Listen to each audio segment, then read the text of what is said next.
I don't give a shit about that.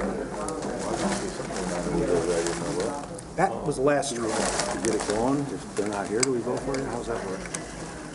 I'm not gonna. Calm down, calm down, calm down, calm down. Realize it. Are they gonna be here? Dan's supposed to be here. Everybody's terrible. We can always table it, the meeting, can't we? What kind of organization we running here? Okay, I'm going to call this meeting together. This is the Grand Terrace County Public Health and Safety meeting. This is December 3rd at 6 p.m. If we could turn off cell phones, and we stand for the Pledge of Allegiance, please. I pledge allegiance to the flag of the United States of America and to the republic for which it stands, one nation under God, indivisible, with liberty and justice for all. Because the chairman and the vice chairman are not here to run this meeting, I'm going to ask for a nomination for a chairman to run this meeting. I nominate Herb Lebkuhl. Second. Any other discussion? All those in favor say aye. Aye. Opposed, motion's carried, so I guess I will be running the meeting. So next is roll call, please. Inman, Here. Lathrop, Excuse. Lemkool, Yep. Rennie, Present. Thomas. Yep. Wheelock, Yes, ma'am. Max Bauer. Maxwell excused as being sick. I expect Mr. Lathrop to be here, but probably late. Okay. Approval of the minutes for November 5th. We'll move. Motion by Thomas, support by Wheelock. Any discussion? All those in favor say aye. Aye. Opposed, motion's carried. Next is the first public comment. Read the public comment, please.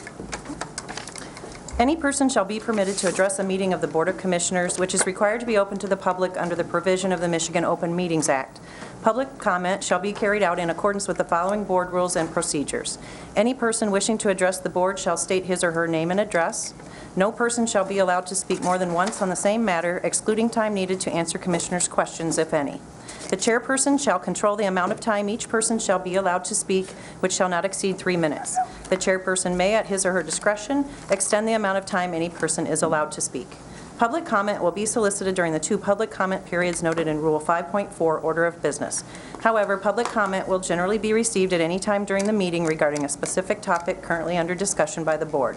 Members of the public wishing to comment should raise their hand or pass a note to the clerk in order to be recognized, and shall not address the board until called upon by the chairperson. Georgia?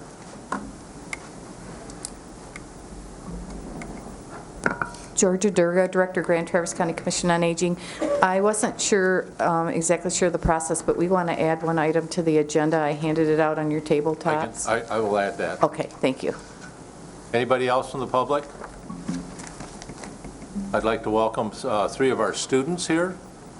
Glad to have you here. Thank you. Next on the agenda is the approval of the agenda, and I'd like to add the $25,000 anonymous donation to the Commission on Aging. You want to put that where? New business? We'll put that under new business. Okay.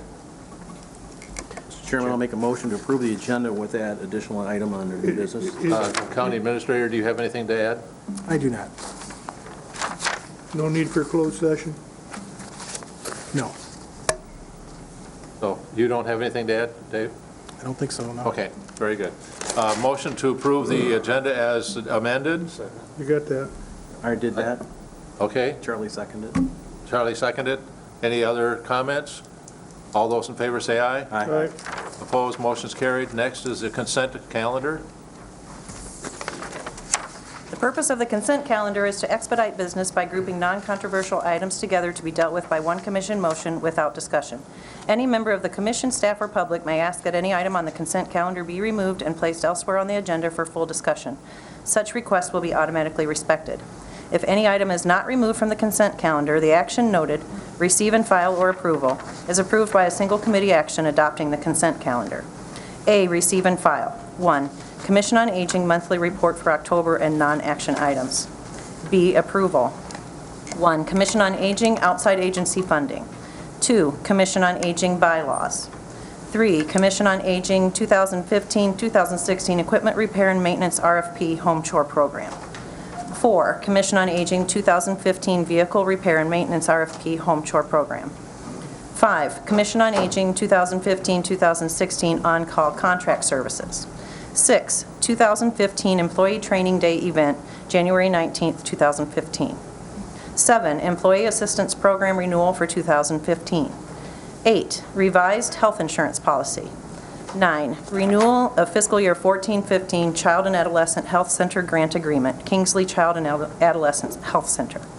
10, Renewal of Fiscal Year 14-15 Child and Adolescent Health Center Grant Agreement, TC Youth Health and Wellness Center. 11, Renewal of Dental Services Agreement, Amendment Number 17. 12, Renewal of Medical Directive Services Agreement with Benzie Leelanau District Health Department. 13, Sheriff's Office Extension of Vehicle Fleet Maintenance Agreement. Hearing the consent calendar, is there anybody from the public like anything removed? Any of the commissioners like anything removed? Motion to approve the... Chairman, I would move to approve the consent calendar as provided. Support. Motion by Wheelock, support by Thomas. Any other discussion? All those in favor say aye. Aye. Opposed, motion's carried. Next is special orders of business, Northern Lakes Community Mental Health, Greg Paffhouse. And the introduction of a new CEO and a sayonara.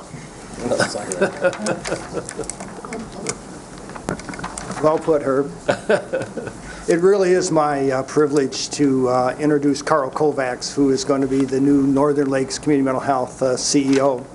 And the timeline for this is January 1, 2015. Carl will become the CEO. I will continue to work full-time through the month of January. Then the board asked that we develop a 3-month contractual relationship where I would work part-time contractually doing projects that Carl thinks would be helpful in terms of the transition plan. Everyone with Northern Lakes, the board and I and Carl are very committed to doing this right. So it's been a long process. It's been a productive process. Our board search committee did a great job and went through 75 applicants for this position, narrowed it down to 7, then narrowed it down to 2 when Carl was selected. And I will want Carl to speak a little bit to his introduction and certainly some of his visions for Northern Lakes. I want to personally thank the commission. It's really been my privilege and honor for the last 11 years to serve as the CEO of Northern Lakes Community Mental Health and to work with folks in Grand Traverse County and great staff and the commissioners has been great. And certainly at times we have different opinions, and Sonny and I have had our chance to talk about those things. But I have the utmost respect for you, Sonny, and Larry, and Charlie Rennie has been a phenomenal board member for Northern Lakes, and can't say enough about Herb Lemkuhl's leadership for the commission and certainly for Northern Lakes. He's been a great friend of ours, and we have a new state representative here that it's been a wonderful proving ground to know about community issues and sort of how they fit within the state system. I'm not going to go away. I'm not going to retire in the sense of a rocking chair. I got too many things to do with my life yet, and I think it's a great time for this change to be made. But I do really want to thank you all for the respect that you've given me, the respect that you've given the Northern Lakes organization, and certainly the respect and value you have for the persons we serve, because the people we serve oftentimes are not valued and they're marginalized. But that's not what our purpose is. Our purpose is to help people have lives of meaning, and the resources and support that you provide really has been instrumental in some of the gains that we've made. So with that being said, I'm going to step aside and let Carl speak a little bit. Good evening. It's a pleasure to be here this evening, and I appreciate the opportunity to speak with you and to meet you. I'm honored that the board of Northern Lakes would select me to succeed Greg, because he was the reason that I came to Northern Lakes 3 years ago and was offered the position to come here, and it was in large part due to the fact that I would have the opportunity to work with Greg and for him. And so my goal going forward is to build on the foundation, the excellent foundation that Greg and you and our board and our staff have developed with a singular focus that we exist to serve our consumers and the people who have serious mental illness or intellectual or developmental disability. And I look forward to working with our team, which is a very excellent group of dedicated staff in all 4 of our offices, to make Northern Lakes the premier provider of both physical and behavioral health care services. We've made some gains on integrated health care. We have a physical health care clinic in our Hall Street office now. We'll be open 3 days a week so that the people that we serve who historically have died 25 years sooner than the general population will be able to get both their behavioral health and physical health care services on site. And that really was the vision that Greg had years ago and developed with the Traverse Health Clinic, which is now a reality. So I'm very pleased to be here. Thank you for letting me share with you some of my thoughts, and I will be happy to talk with you or answer any questions you have now and in the future. So Thank you for coming. Any questions for him? Just know that for Greg to be part-time is 40 hours. yes, He's been putting in 80 hours. And, I remember a gentleman many years ago from our community who said he only worked a half a day every day.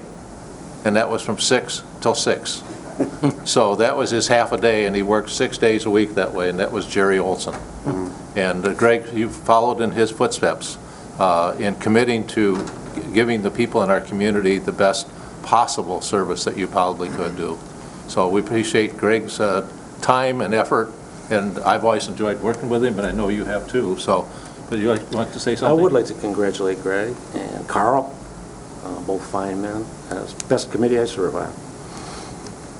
And he went kicking and screaming. I get emails from this Greg Paffhouse at 3 in the morning on a Sunday. Yeah. I don't know if the guy ever sleeps. I don't know. Yeah. You're not supposed to let my secrets out, Charlie. Thank you very much, though, for those kind words. And, Carl's going to do a great job. And he'll work really well with the commission. We're really excited. So thank you for letting us on your agenda. So I'd like to have a motion to do a resolution in support of Greg and for all his years of service. And so we can present to him that resolution, if you don't mind. I'd like to move on that. Make a motion, a support by Dinman, that Chris can put together a resolution, and we'll be glad to present that to you, Greg, because we really do appreciate all the years of service that you've given us. That'd be a great honor. Hey, and Carl, good luck and thank you. Mr. Chairman, I think, I probably, since Greg and I have had some confrontational moments, I guess we'll just leave it at that. I do appreciate the professionalism that's always been provided, both to our community and to myself. So thank you very much. Yeah, thank you. Appreciate it. Thank you very much. Thank you. All those in favor of the motion, say aye. Aye. Opposed? Motion's carried. Next on our agenda is a verbal update from Smart 911. Good evening, Jason Torrey, Deputy Director for Grand Traverse County Central Dispatch. As most of you know, we had a Smart 911 Life Saving Award ceremony here on November 14th. 2 of our dispatchers were involved, along with 2 Peninsula Township Fire staff members, in saving the man's life. He was in his house and couldn't verbalize what was wrong, but in essence, he was basically nearly unconscious, and if we hadn't had that profile available to us, it's very likely that he wouldn't be here today. We had a very good turnout at the ceremony. We had about 35 folks here. He was very thankful and appreciative of everything that we did and that the fire service did for him, and they provided plaques to our staff and those firefighters. So we're appreciative of that service that you allowed us to provide to them, and we encourage people to keep signing up. To give an example of what that did for us, the exposure on that, not to mention that he's still with us today, is that it doubled our online subscriptions in our Traverse City area. And we don't actually have the final count, but as of today, we'll get the full report next week. The number of folks in this area that have subscribed to the Smart 911 service has doubled since that event took place. So that goes to show the power of that and what it did for us. You have any questions on that? I have a few agenda items here. I can carry on. I was listening to the radio the other day for Crystal Frost, and they were talking about fires. So I called in and said, please recommend that people get onto Smart 911. And she said, I'm already there. Colleen said she's on it. Right. And so they plugged it also on the radio to make sure that people do it. It is a great thing. One of the things I think that probably may be a remiss that hasn't been really talked about on Smart 911 is this Board of County Commissioners made the money available so that that could be purchased and be able to brought to the community in Grand Traverse County. We were the first one in the state of Michigan to have Smart 911, and I give great accolades to the Board of Commissioners for being able to be on the forefront of making that happen. Yeah, we probably wouldn't have it today if it wasn't for that, so we do appreciate it as well. Yeah. You want to briefly explain what Smart 911 is for those who don't know? Yeah, what to it means? recap, Smart 911 is a user volunteered, you volunteer your own information, your personal information into a Smart 911 profile. You go to a website and fill out? Smart911.com or through the Grand Traverse County 911.com website, you can get there. But you go there, you submit as little or as much information as you'd like to that will display to a call taker or dispatcher during a 911 event. The only time we can ever see it is when they actually dial the numbers 911. They're not non-emergency phone numbers. We can't go digging for that information. It's only available to us as an asset when you have an emergency. It's available for about 45 minutes after the profile or after the call has been disconnected so that we can follow up with any pertinent information, but then that information is then suppressed back into the database. So we encourage people with the cell phones having such limited information attached to that phone number. Not like it was back when we had the landlines where I knew your name and I knew where you lived and where you were calling from. We don't get that anymore. At a minimum, we encourage people to go on to smart911.com, enter your personal information to include your name and your phone number and address. At a minimum, that would help us out tremendously. And this gentleman on the peninsula had GPS on his phone? Well, he had GPS on his phone, but that's unreliable. See, Where did it have him? Pardon me? Where did it Had him say in the that he was water. located? It had him in the water. He was in the Right. water. The GPS triangulation events, depending on the technology, where you're at, what device you have, what subscriber you have, is all different. So in his particular situation, his GPS device had him in the bay. We can't say, I mean, we can send somebody in the bay, and we probably would have done that, but that wasn't accurate information. The accurate information was derived specifically from the smart911.com profile. That's why he's here. And he'll admit that. He listened to the audio, he listened to the call. He don't even remember calling us. He didn't verbalize any information to us whatsoever. And when personnel showed up, the ambulance was there first. And then they noticed the fire and called the fire department. Right. And it was a snatch and grab. Went in, because they knew he was in there, went in, got him, pulled him out, and then the fire department was able to take care of it because they knew nobody else was in the house.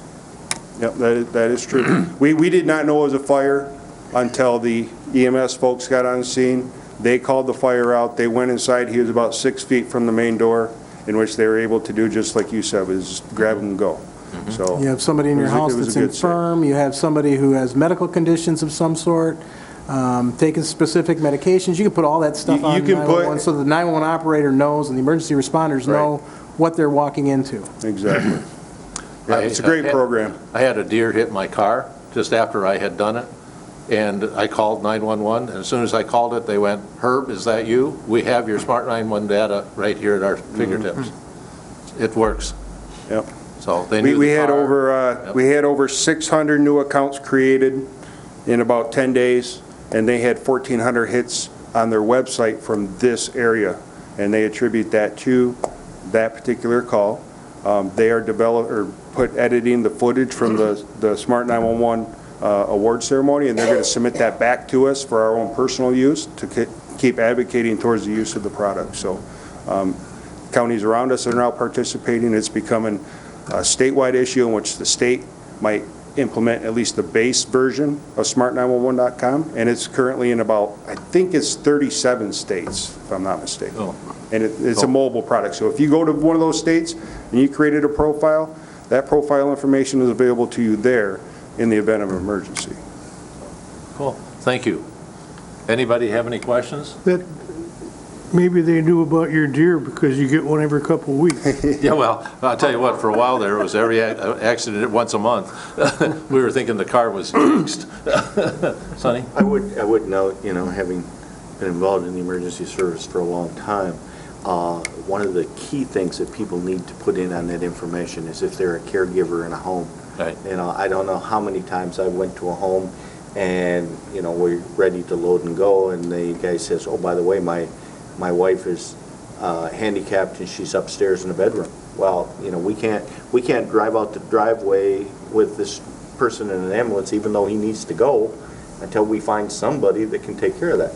And that's when I called Georgia, and we set up an emergency program where Commission on Aging could send someone to at least stay with the wife, because sometimes we had time, we could get the wife up, we could get her dressed, we could put her in the front seat of the ambulance and take her with us, and then somebody at the emergency room had to stay there and babysit her.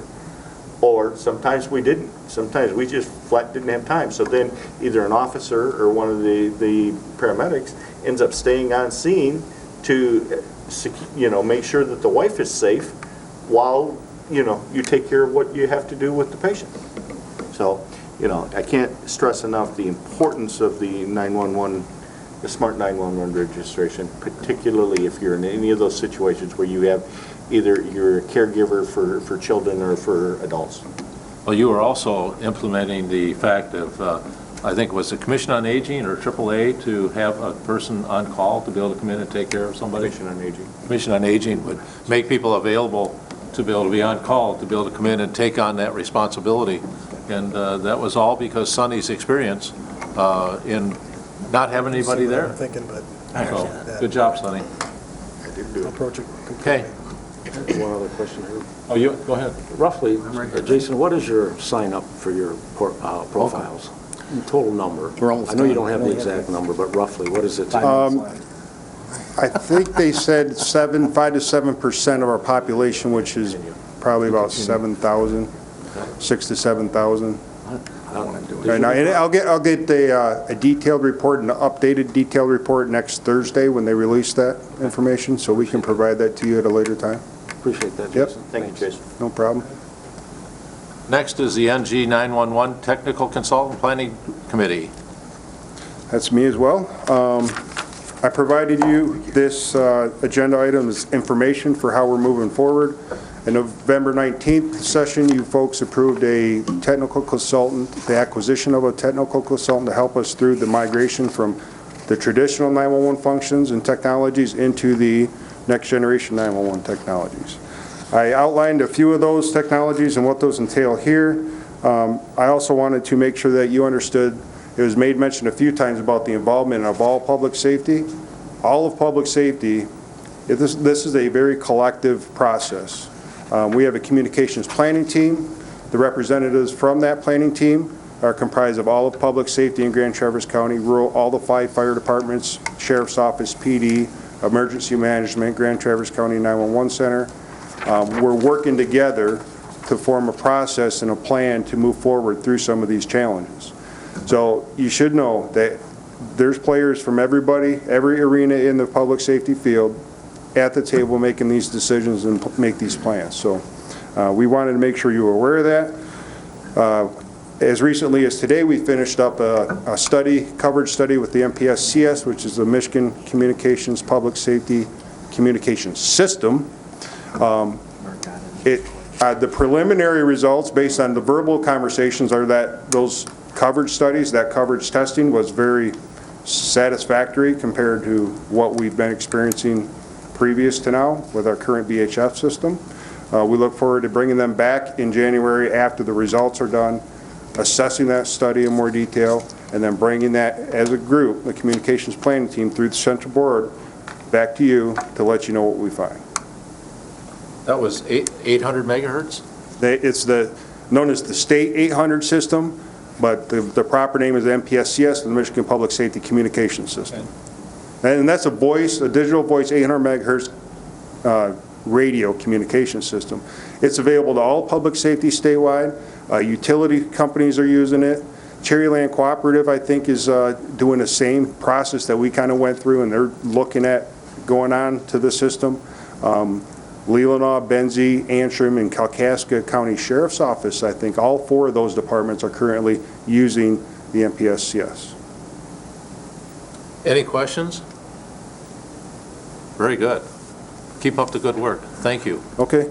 Next is the Maintenance bid. One more. maintenance bid. We're at the end of our 3-year cycle with Radio North as our current radio maintenance vendor. They have maintained our radio infrastructure for the last 6 years.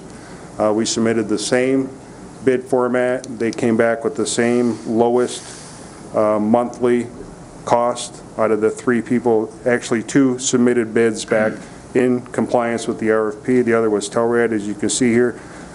Radio North was at $1245.95 per month versus Telrad was at $1538 per month. Grand Traverse Mobile did not want to bid based on the fact that they felt that the equipment was too old. Imagine that, right? So they felt they could not provide a good service based on that fact alone. So we would recommend not a 3-year commitment, but considering our ambitions to move forward with a replacement for our radio console, a 1-year commitment with Radio North to continue service on our existing infrastructure. I need a motion. So moved. Second. Motion by Wheelock, support by Rennie. Any discussions or any questions? All those in favor say aye. Aye. Opposed? Motion's carried. Thank you. Okay, thank you. Next on our agenda is the $25,000 anonymous donation, which is new business. I need a motion to accept the $25,000, $20,000 to transportation assistance and $5,000 for heating assistance. So moved. So, support. Motion by Inman, support by Thomas. Any discussion? Did the donor have any direction as to where this money was to go? No. Or what it was to be used for? No, we didn't get any information other than a check and an envelope, but we've worked with them in the past and their family, and that's what they've asked us to do with it in the past, so we followed with what they've asked in the And our past. transportation needs are higher than our heating assistance needs? Yep. Any other discussion? All those in favor of the motion say aye. Aye. Opposed? Motion's carried. Thank you. Next is second public comment. Commissioner committee reports. We did have road commission interviews this afternoon, and Mark McKellar was reappointed to the road commission along with Carrie Nielsen. Corey Nielsen, excuse me, Corey Nielsen. So they're going to be, I think, continue to be excellent candidates for the road commission. Any other notices or announcements? No closed session. Motion to adjourn. So moved. We're adjourned.